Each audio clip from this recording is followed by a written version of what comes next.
Good morning students, how are you all? I hope you all are fine. We have already started lesson change and development in rural society.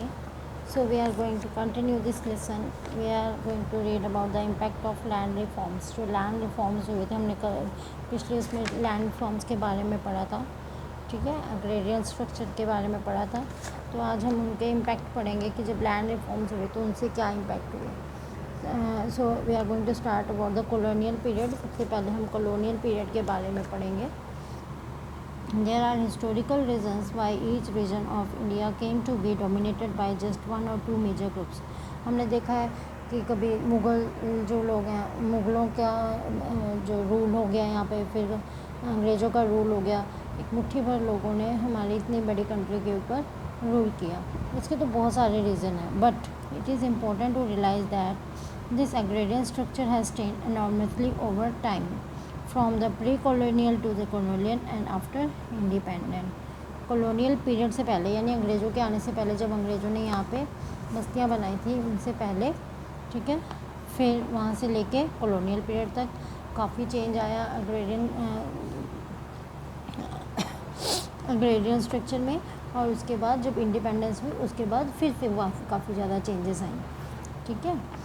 While the same dominant caste were probably also cultivating castes in the pre-colonial period, they were not the direct owners of land. ठीक है, कि जो बाद में dominant caste के लोग बने थे, जो डोमिनेंट पर्सन थे यानी रिच पर्सन थे, जो दूसरों को डोमिनेट करते थे, ठीक है, कल्टिवेटर्स को. लेकिन प्री कॉलोनियल पीरियड से पहले वो खुद भी क्या थे, कल्टिवेटर्स थे, और वो डायरेक्ट ओनर्स नहीं थे अपनी लैंड के. Instant ruling group such as the local kings और zamindars control the land.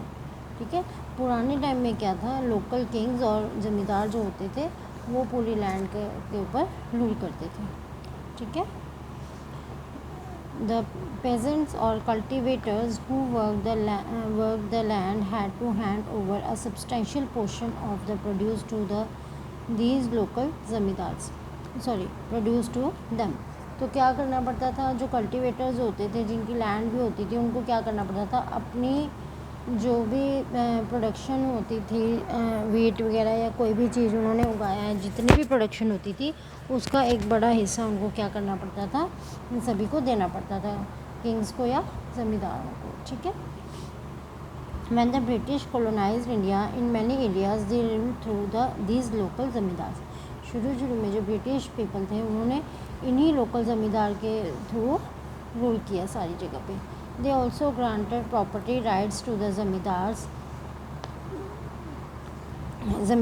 Under the British, the zamindars were given more control over land than they had before. यानी ब्रिटिश का जब रूल हुआ तब उनको लैंड के ऊपर और भी ज़्यादा जो है उनका कंट्रोल होने लगा, क्योंकि ब्रिटिश लोगों ने क्या किया, उनको ज़्यादा प्रॉपर्टी राइट्स देने शुरू कर दिए. ठीक है, कि आप इनसे लो, कलेक्ट करो. ठीक है. The zamindars extracted as much produce or money as they could out of the cultivators. ठीक है, वो जितना ज़्यादा से ज़्यादा वो पैसा या जितना ज़्यादा से ज़्यादा प्रोडक्शन का मटेरियल जो है, जो सामान है, जो फसल है, वो ले सकते थे, उतनी वो लेते थे. और one result of this zamindari system was that agricultural production stagnant और decline during much of the period of British rule. इसके कारण क्या हुआ कि एग्रीकल्चर प्रोडक्शन जो थी वो स्टैग्नेंट हो गई, एक जगह रुक गई, या आप कह सकते हो डिक्लाइन हो गई इस पीरियड में. ठीक है. For pageants flood from oppressive landlords and frequent famines and Wars decimated the population. Decimated means destroyed. ठीक है, कि जो पेजेंट्स जो हैं वो उनको जो है लैंडलॉर्ड्स जो थे वो ज़्यादा तंग करते थे, तो वो कई बार काम को छोड़ देते थे, है ना, या फैमाइन वगैरह आ गए, वॉर्स वगैरह हो गई, तो इसके कारण भी सारा कुछ डिस्ट्रॉय हो जाता था. Many districts of colonial India were administrated through the zamindari system. In other areas that were under direct British rule had what was called the Rayatwadi system of land settlement.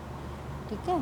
तो क्या है कि कई areas में तो ये ज़मींदारी system था और कुछ एरियाज़ में ये जो है डायरेक्ट ब्रिटिश के रूल के अंडर आते थे, जिसको बोलते थे रायतवाड़ी सिस्टम। ठीक है। In this system the actual cultivators rather than the zamindars were responsible for paying the tax. यानी कि अब देखो, जहाँ पे ज़मींदारी सिस्टम था वहाँ पे वो क्या करते थे, ज़मींदारों को कहते थे कि आप जो कल्टिवेटर्स हैं उनके जितनी भी फसल होगी उससे आप उनसे कलेक्ट करोगे, मतलब कि कितना परसेंट है, 25% है, 30% है। तो अंग्रेज़ों ने उनको कहा इतना लेना है, लेकिन ये ज़मींदार क्या करते थे, उनसे ज़्यादा लेते थे। ठीक है। और अंग्रेज़ों को कम, यानी कि उनके साथ भी धोखा, उनके साथ भी धोखा। तो कुछ एरियाज़ में क्या हुआ, उन्होंने रॉयतवाड़ी सिस्टम चलाया। रॉयतवाड़ी सिस्टम में क्या था, ब्रिटिश और कल्टिवेटर्स के बीच में जो ज़मींदार थे उनको आउट कर दिया था। ठीक है। तो डायरेक्ट ही वो अपना जो भी रेंट वगैरह है वो खुद ही देते थे। ठीक है। टैक्स वगैरह वो खुद ही देते थे लोग। क्लियर। ठीक है। तो इसमें क्या होता था, ज़मींदार जो थे वो रिस्पॉन्सिबल नहीं थे। ठीक है। जिनकी ज़मीन है वही खुद ही टैक्स पे करते थे। Because the colonial government dealt directly with the farmers और landlords rather than through the overlords, the burden of taxation was less and cultivators had more incentive to invest in agriculture। अब क्या था कि अब ज़मींदार बीच में से हट गए थे। ठीक है। तो डायरेक्टली उन्हें टैक्स देना पड़ता था, तो उनका बर्डन जो है वो कम हो गया था, तो फिर वो एग्रीकल्चर में इन्वेस्ट करना पसंद करना। As a result these areas became relatively more productive and prosperous. इसलिए ये वाले एरिया जो हैं उन एरिया से ज़्यादा प्रॉस्पेरस थे जो जहाँ पे ज़मींदारी सिस्टम थी। ठीक है। ज़मींदारी सिस्टम में लोग ज़्यादा पसंद नहीं करते थे फिर वो ये काम करना है एग्रीकल्चर, क्योंकि उनको कुछ बचता ही नहीं था। यहाँ पे उन्होंने करना शुरू किया। ठीक है। This background about land revenue administration in colonial India, much of you have learned in your history books, is important to keep in mind when studying the agrarian structure of present day India. आज के हमने अगर agrarian structure के बारे में पढ़ना है तो ये सारी चीज़ें हमें पता होनी चाहिए। This is because it is through a series of changes starting in the period that the current structure evolve, कि कॉलोनियल पीरियड से जो चेंजेस आते गए उसके कारण ही ये आज का जो करंट स्ट्रक्चर है वो बना है। Clear. Independent India. After India became independent, Nehru and his policy advisor embarked on a program of planned development that focused on agrarian reform as well as industrialization. The policymakers were responding to the dismal agricultural situation in India at that time. Dismal means bad. This was marked by the low productivity, dependence on imported food grains. Import होता है बाहर से सामान मंगवाना कहीं से, बाहर की कंट्री से। And intense poverty at the large section of the rural population. जब इंडिपेंडेंस के बाद नेहरू जी और उनके जो पॉलिसी बनाने वाले एडवाइज़र्स थे, ठीक है, उन्होंने जो प्रोग्राम वगैरह प्लान किए तो डेवलपमेंट के लिए, तो उन्होंने सबसे ज़्यादा फोकस किसके ऊपर किया, एग्रेरियन रिफॉर्म, यानी कि जो एग्रीकल्चर है उसको रिफॉर्म करना। ठीक है। क्योंकि उन्होंने ये चीज़ देख लिया था, उनकी बुरी हालत को देख चुके थे, सिचुएशन को देख चुके थे। वहाँ पे लो प्रोडक्टिविटी थी, लोग जो फूड के लिए हम लोग इंपोर्ट करवाते थे फूड मटेरियल भी।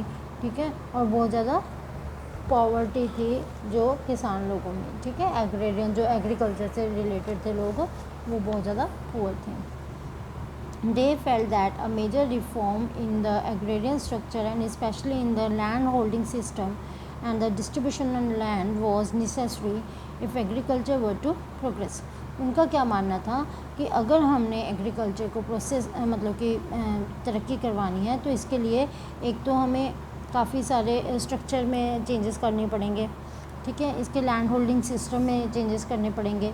ठीक है। और most probably distribution of land, हमने शुरू से पढ़ा है कि डिस्ट्रीब्यूशन ऑफ लैंड जो था वो प्रॉपर नहीं था। किसी के पास बहुत ज़्यादा ज़मीन है, किसी के पास नहीं है, किसी के पास कल्टिवेटेड ज़मीन है यानी कि उपजाऊ फर्टिल ज़मीन है और किसी के पास अनफर्टिल ज़मीन है। तो इस चीज़ के बारे में भी वो सोचना चाहते थे।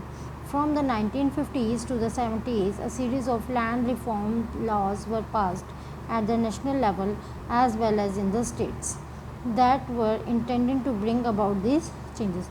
1950 से लेकर 1970 तक काफ़ी सारे लैंड रिफॉर्म्स पास हुए, ठीक है, यहाँ तक कि नेशनल लेवल पे और स्टेट लेवल पे, ठीक है, जिससे कि काफ़ी सारे चेंजेस आए। That much is for today.